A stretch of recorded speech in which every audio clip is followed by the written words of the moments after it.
internauta, telespectador da TV Márcia, TV a cabo Canal 20, que bom estarmos juntos nessa manhã de terça-feira, hoje 18 de novembro. Você que está conosco, continue ligadinho, com seu coração aberto e receptivo para receber a palavra de Deus, que será ministrada por este que vos fala. Ouviremos a conclusão da palavra que nós ministramos ontem. Você também ainda ouvirá o cantor João Alexandre interpretando uma música de oração intercessória por nossa nação. E como nós precisamos de orar pelo Brasil. Os dias são difíceis, os tempos são trabalhosos, tanto na área política, quanta coisa nós estamos assistindo que nos entristecem. A inflação galopante, né? A falta de liberdade como nós tínhamos anteriormente. Hoje nós estamos perdendo o direito de ir e vir. E é por isso que nessa manhã eu convido você para que juntos levantemos um clamor por nossa nação. Oremos por nossa pátria, oremos pelas autoridades, oremos pela igreja, oremos pela família, para que Deus abençoe a nossa nação. Pai, queremos nesse momento te apresentar o nosso país, a nossa terra, Brasil. Tem misericórdia, ó Deus, quanta coisa que tem acontecido no cenário político, a inflação. Meu Deus, quanta corrupção, quanta falta de amor pátrio, quanta falta de seriedade por parte de muitos que estão representando o povo lá na Câmara do Senado, na Câmara dos Deputados Federais. Tem misericórdia, Deus, que tu reverta este quadro, que tu transforme esta nação, para que nós possamos ter dias melhores. Essa é a oração, é o clamor que nós elevamos a ti em oração por toda a nossa pátria, em nome de Jesus. Amém. Espero que você continue orando, porque a situação do país não é nada boa, no sentido de cada dia nós nos deparamos com notícias que nos entristecem, que tiram de nosso coração aquela esperança que tudo pode mudar, e mudar para melhor, não para pior. Deleite-se com esta música interpretada pelo cantor João Alexandre. Como será o futuro do nosso país?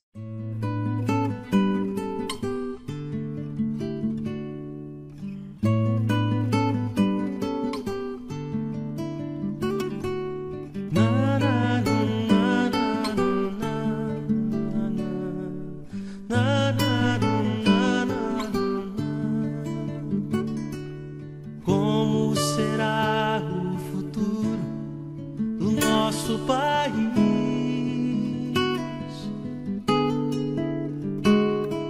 Surge a pergunta no olhar e na alma do povo. Cada vez mais cresce a fome nas ruas, nos morros.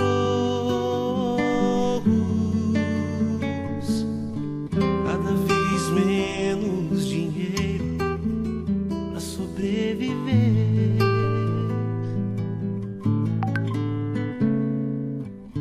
Onde andará a justiça, outrora perdida?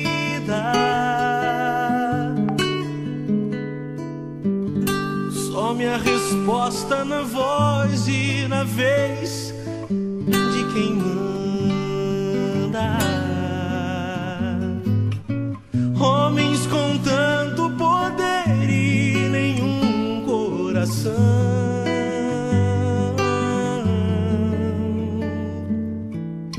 Gente que compra e que vende a moral da nação. Brasil, olha pra cima. Existe uma chance de ser novamente feliz, feliz. Brasil, há uma esperança. Volta teus olhos pra Deus, justo juiz.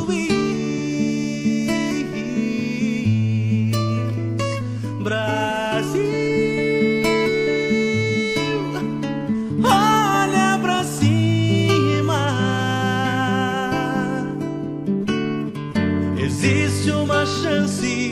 de ser novamente feliz. Brasil, há uma esperança. Volta teus olhos para Deus, justo juiz.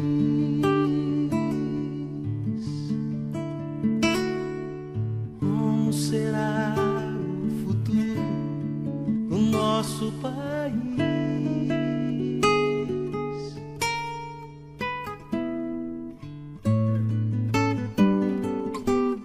Na, na, na, na, na, na.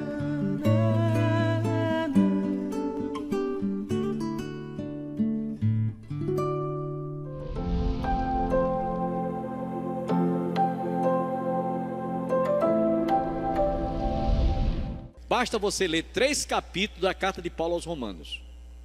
3 capítulos. Capítulo 9, capítulo 10 e capítulo 11.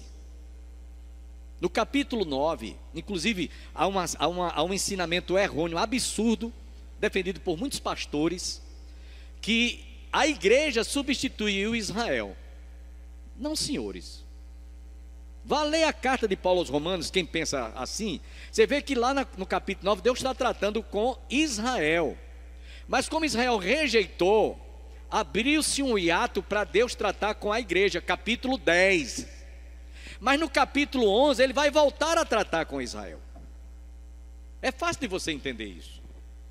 Então Israel, quem acredita na substituição da igreja de Israel pela igreja, está completamente equivocado. Isso não está certo, isso é heresia. Israel, capítulo 9, Deus tratou, mas como eles rejeitaram. Capítulo 10, Deus passou a tratar conosco, com nós os gentios. Mas no capítulo 11, ele vai voltar a tratar com Israel. Capítulo... Exato. E outra coisa muito importante, a irmã está me lembrando aqui. De acordo com Romanos capítulo 10, versículo 32, o mundo está composto de três classes de pessoas: judeus, gentios e a igreja. Agora, a igreja, ela aglutina, a igreja reúne, recebe judeus convertidos ao cristianismo e gentios convertidos ao cristianismo. Forma essa terceira classe de pessoas. Judeus, preste atenção, judeus, gentios e a igreja. A igreja, ela reúne esses dois povos, gentios convertidos ao cristianismo, ao evangelho, e judeus também, no caso, denominados judeus messiânicos. Forma essa terceira classe de pessoas. Leia Romanos capítulo 10, versículo 32, você vai entender isso perfeitamente. Então nesse capítulo 12, nesse versículo 12, desculpem, ele está falando exatamente o seguinte, verso 12: para que possuam o restante de Edom e todas as nações que são chamadas pelo meu nome, diz o Senhor, que faz estas coisas. Amós é citado aqui em Atos, capítulo 15, que eu já falei para vocês, nos versículos 2 até o versículo 29. Tiago fala isso no capítulo 15, é ele que fala isso que eu acabei de mostrar para vocês, porque ele está mostrando, irmãos, que esse remanescente que ficou para Deus dar continuidade à sua obra, a sua obra e aquilo que ele tem deixado como, vamos dizer assim, como parte de cumprimento da sua palavra, das suas promessas. Quando fosse se cumprir, houvesse, portanto, aqueles com os quais eram da árvore genealógica de Abraão. Eu ia trazer para vocês hoje à noite, mas terminei esquecendo. É uma gravura que eu tenho muito grande da árvore genealógica, desde Adão e Eva até os dias de Jesus. Essa árvore genealógica, inclusive os judeus, é o único povo no mundo, sobre a face da terra, que conhece as suas origens. Se você quiser saber se você é descendente de judeu, ele tem como saber se você é descendente de judeu. Ele faz um rastreamento, o GPS, como a gente pode dizer, né? O GPS, vai lá no tronco saber se seu pai, seu bisavô, tataravó era judeu ou não. Então é o único povo que guarda a língua que foi falada nos dias de Jesus, a cultura. Por exemplo, você vê na Bíblia, Sadraque, Mesaque e Abidênego foram lançados numa fornalha e depois aquecida mais 7 vezes, e diz o texto que quando eles saíram de lá, nem fumaça, nem cheiro de fumaça tinha nas suas capas e chapéus. Vai lá em Israel que você vai ver se é o que eles usam, continuam usando. É tradição, é cultura. Então, meus irmãos, se por acaso há um povo que sempre vai ter um remanescentezinho, chama-se judeus. Este é o único povo no mundo, sobre a face da terra, que guarda as suas origens desde o princípio até o presente momento e até quando Jesus voltar. Eu admiro muito este povo por isso. Admiro demais até. Mas vamos continuar o nosso estudo para encerrar. No versículo 13 do texto que nós lemos, ele diz: eis que vem dias, diz o Senhor, em que o que lavra segue logo ao que ceifa, e o que pisa as uvas ao que lançam a semente. Os montes destilarão mosto e todos os outeiros se derreterão.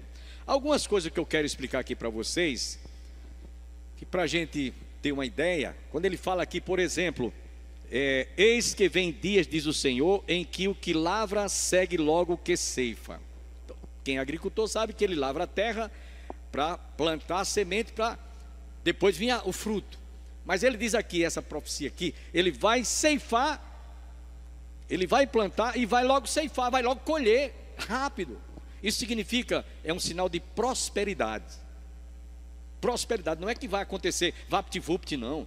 Que a semente tem o seu tempo de fecundação, para poder ela produzir, reproduzir, da semente, nascer uma mangueira, passa quanto tempo?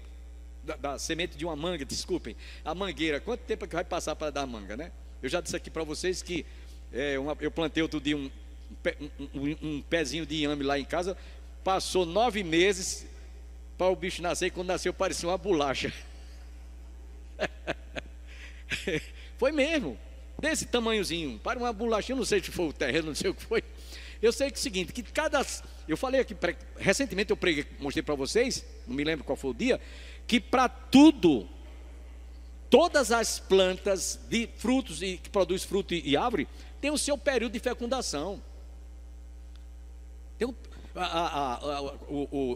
o inhame mesmo é 9 meses, o período da fecundação de um ser no ventre de uma mulher, 9 meses. Eu perguntei a um agricultor, lá na feira, e assim por diante, todo fruto, toda planta, toda árvore, todo fruto. Então, aqui está dizendo que o que vai plantar, o que lavra, segue logo ao que ceifa. É prosperidade, vai ser próspero, vai chegar tempo que vai haver isso. E isso já acontece hoje em Israel. Pasme o que eu vou dizer. Você vê plantações de bananeiras em pleno deserto. E bananas grandes, gente, bananas bonitas.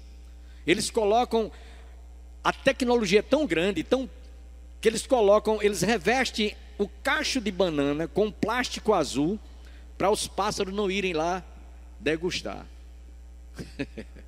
Outro dia eu tinha um pezinho de mamão lá, que eu também plantei, um pezinho de mamão, e quando eu fui um dia tirar um mamão, estava lá, o buraco lá, o passarinho foi saborear. Eu digo, glória a Deus, porque Deus fez tudo perfeito, as aves até desfrutam do fruto da natureza. Então, esse texto aqui significa que vai haver prosperidade. O que lavra, segue logo o que ceifa, e o que pisa as uvas, o que lança a semente. Irmãos, irmã Aurizete estava conosco nessa época. A gente foi visitar um sítio arqueológico e estava lá. Eu não estou exagerando, era mais ou menos como se fosse esse púlpito, sendo que tinha assim, mais ou menos um palmo mais ou menos de parede. E as moças, evidentemente, tiravam o sapato, tiravam a sandália de pé descalço, deveria estar muito bem higienizado, né? Para pisar as uvas. Era assim que era feito no lagar, pisando as uvas, para espremer as uvas e tinha um córregozinho onde caía, onde o líquido da uva caía próximo a um outro tanquezinho, que dali eles tiravam com um vaso, colocando dentro de uma jarra de barro. Depois coava. Inclusive aquela passagem que Jesus disse assim: ai de vós, escribas e fariseus, porque engolis um camelo. Foi mais ou menos esse texto?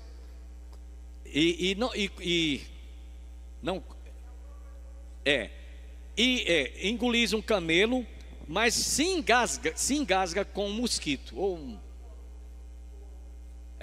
Então ele explicou para a gente. Quando aquelas moças estavam tirando coisa do lagar, que a parte líquida da uva caía num vasozinho, e dali eles colocavam dentro o que era de abelha, de mosquito, ali, para degustar, né, o doce, né, o açúcar da uva. Não, era demais. E os fariseus passavam e não observavam isso. Eles observavam o camelo, que é um animal alto, grande. Então dizer, vocês se engasam com um camelo, vocês engolem um camelo, mas se engasam com um mosquito. Jesus, essa passagem tinha muito a ver com isso que eu estou dizendo aqui para vocês. O guia explicou isso para a gente, mostrou, disse, olha aqui um texto bíblico, que é mesmo que vocês estarem vendo nos dias de Jesus aqui, ele falando exatamente era isso aqui. Aquilo que ele está dizendo aqui é que haveria prosperidade, as uvas, o que pisa as uvas, o que ceifa e o que pisa as uvas, quer dizer, a uva era produzida, imediatamente já era logo, automaticamente era pisada para que fosse produzido o suco da uva, né? Ao que lança a semente, os montes destilarão mosto e todos os outeiros se derreterão. Está falando aqui de prosperidade, quer dizer que haveria para aqueles remanescentes que foram obedientes, que obedeceram a sua palavra. No verso 14, ele diz: mudarei a sorte do meu povo de Israel, reedificarão as cidades assoladas, e neles habitarão, plantarão vinhas e beberão o seu vinho, farão pomares e lhes comerão o fruto. Prosperidade. A bênção do Senhor sobre aquele remanescente. Irmãos, se essa promessa cumpriu-se dias mais tarde, ela também tem tudo a ver e tem se cumprido em nossos dias. Ele está dizendo aqui, no versículo 14: mudarei a sorte do meu povo de Israel, reedificarão as cidades. Quer dizer, reedificar porque voltaram. Isso aconteceu depois do dia 14 de agosto do ano de 1948, quando lá na ONU, um brasileiro chamado Oswaldo Aranha deu o voto de Minerva para que Israel fosse reconhecida como um Estado, como nação. E até hoje, judeus vindo de todas as partes do mundo migram para Israel. Nessa última viagem que a gente foi, aliás, outras viagens também, a gente fica lá, a gente vai lá no mar Mediterrâneo, que é em Tel Aviv, de lá a gente fica bem próximo, onde estivemos hospedados, no hotel, e a gente vê incontáveis aeronaves sobrevoando, vindo do Mediterrâneo para Israel. Incontáveis, parece uma procissão de aeronaves assim. Judeus voltando para Israel, para reconstruir a cidade. Uma cidade como Tel Aviv, meus irmãos, preste atenção no que eu vou dizer aqui. Uma cidade como Tel Aviv, que é a capital atual de Israel, há 100 anos atrás, era dunas de deserto, de areia. Se você for olhar na internet, Tel Aviv hoje, você vê uma capital tipo assim, Nova York. Há 100 anos atrás, era só dunas do deserto. Eu tenho isso documentado. Hoje é uma das capitais mais belas daquela região, né? Tel Aviv. Então, eles conseguiram toda essa prosperidade, meus irmãos, como hoje está, por causa do remanescente. É o remanescente.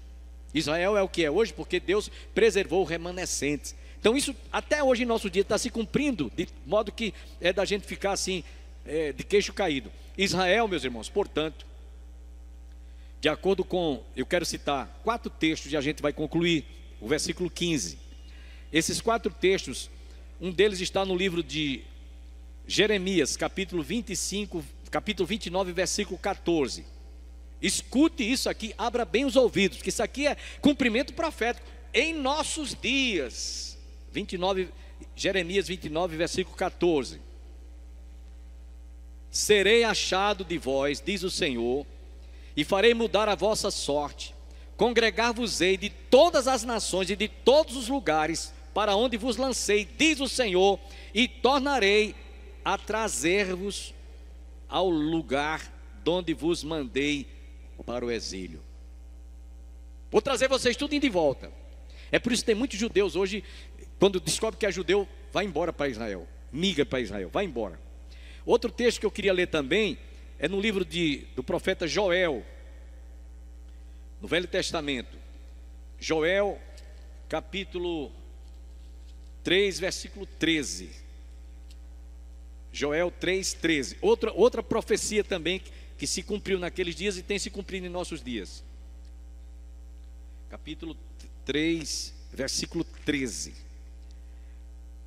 Lançai a foice, porque já está madura a seara. Vinde, pisai, porque o lagar está cheio de os seus compartimentos transbordam, porquanto a sua milícia é grande. Ainda no capítulo, lá em Deuteronômio, no Velho Testamento, lá no livro de Deuteronômio, capítulo 30, versículo 3. Estamos já na reta final. Deuteronômio 33. Vale a pena a gente ouvir esses textos, irmãos, porque a Bíblia prova que realmente aquilo que o Senhor falou, como está lá em Jeremias 1,12, eu velo sobre a minha palavra para cumprir. Ele empenha a sua palavra. Capítulo 30 de Deuteronômio, versículo 3. Diz assim: então o Senhor teu Deus mudará a tua sorte e se compadecerá de ti e te ajuntará de novo de todos os povos entre os quais te havia espalhado o Senhor teu Deus. E ainda no mesmo livro de Deuteronômio, capítulo 24, Deuteronômio, versículo 6. 24, 6, ele diz coisa semelhante. Lá no livro de Deuteronômio, no Velho Testamento. Então seu primeiro marido, capítulo 24, versículo 6. Desculpe, é 6, verso 6. Não se tomarão em penhor as duas mós, nem apenas a de cima, pois o que se apenhoria assim. Espera aí, gente, eu estou lendo capítulo 24. Eu acho que eu anotei errado aqui. Eu anotei alguma coisa errada. Não desconsidere esse versículo, capítulo 24, versículo 6. Mas era um texto semelhante a esse que eu li para vocês. É sobre as promessas que Deus fez àquele povo que ia levá-los de volta para a sua terra de Israel. Último versículo 15, concluindo. Versículo 15 de Amós. Último versículo do capítulo 9. Plantá-los-ei na sua terra, e dessa terra que lhes dei já não serão arrancados, diz o Senhor teu Deus. Amém, irmãos? Que promessa maravilhosa, não serão arrancados. Podem lutar em quem quiser contra Israel, mas não vão prevalecer. É por isso que me dá uma segurança tremenda de ir a Israel. É uma promessa de Deus. Ou você acredita na promessa, ou então, o que é que você está perdendo seu tempo? Perdendo seu tempo. Vamos ao versículo 15. O sofrimento que Amós profetizou foi para os rebeldes e desobedientes. Mas por causa do remanescente, o Senhor restaurou a sorte de Israel. Não somente Israel, mas inclusive do mundo todo. As nações também serão abençoadas e alcançadas através daqueles que forem alcançados por aqueles remanescentes que ficaram. Meus irmãos, concluindo, chamados à verdade, esse foi o título do estudo, e hoje o subtítulo, o iminente juízo sobre Israel e a salvação dos remanescentes. Nós aprendemos muitas lições sobre os temas que foram abordados aqui, mas concluímos hoje esse estudo com o pronunciamento do Senhor, que enquanto veio o juízo sobre os rebeldes e desobedientes, para aqueles que foram fiéis, embora que fossem pouquinhos, vimos promessas de um futuro glorioso. Amém, irmãos? Por todas as nações por onde Israel esteve, onde foi espalhado, eles foram bênção. Extensivamente para o resto do mundo, as promessas de Deus também serão alcançadas, ou alcançarão estas nações, melhor diria, porque Deus vai ser glorificado por causa daqueles remanescentes. A promessa que Deus fez a Abraão: eu abençoarei os que te abençoarem, e amaldiçoarei os que te amaldiçoarem, e em ti serão benditas todas as famílias da terra. Concluímos lembrando o que o Senhor admoesta-nos lá em Romanos 11:22, e eu concluo com esse texto aqui: considerai, pois, a bondade e a severidade de Deus, a severidade para com os que caíram, mas para contigo a bondade de Deus, se nela permanecerdes, doutra sorte tu também serás cortado. Eu quero agradecer a tantos quantos estiveram conosco até o término desta programação, e eu espero em Deus nos reencontrarmos amanhã para a realização de mais um programa Opção para a Vida. Desejo a todos um dia abençoado, que todos recebam as bênçãos do Pai, do Filho e do Espírito Santo. Que Deus possa guardar as nossas famílias e toda a sua igreja. E até amanhã. Agradecer a Ele por todos os seus benefícios, pelo seu cuidado. Vamos cantar assim: te amo, Deus, tua graça nunca falha. Todos os dias eu estou em tuas mãos, desde quando me levanto até eu me deitar, eu cantarei da bondade de Deus. Então declare: és fiel em todo tempo, em todo tempo tu és tão bom, com todo fôlego que tenho, eu cantarei da bondade de Deus. Tua doce voz que me guia em meio ao fogo, na escuridão, tua presença me conforta. Sei que és meu Pai e que amigo és. Eu vivo bondade de Deus. Então declare: és fiel. Sim, Senhor, tu és fiel. Em todo tempo tu és tão, com todo fôlego que tenho, eu cantarei da bondade de Deus. Tua bondade me seguirá, Senhor. Tua bondade me seguirá, Senhor. Eu me rendo a ti, te dou meu ser, entrego tudo a ti.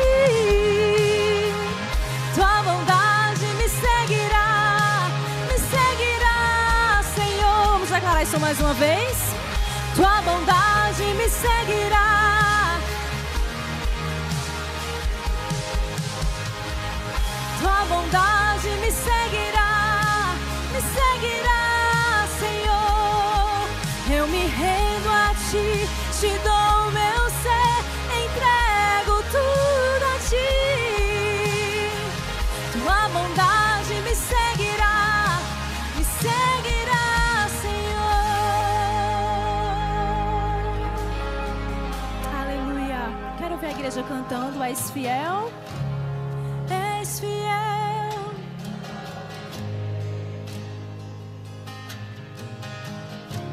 Em todo tempo,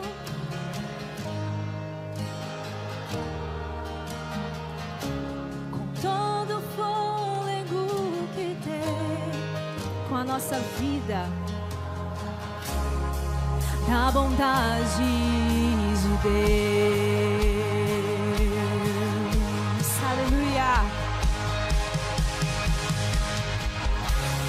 És fiel em todo tempo, em todo tempo tu és tão bom. Com todo fôlego que tenho, eu cantarei da bondade de Deus. Eu cantarei da bondade de Deus. Aleluia.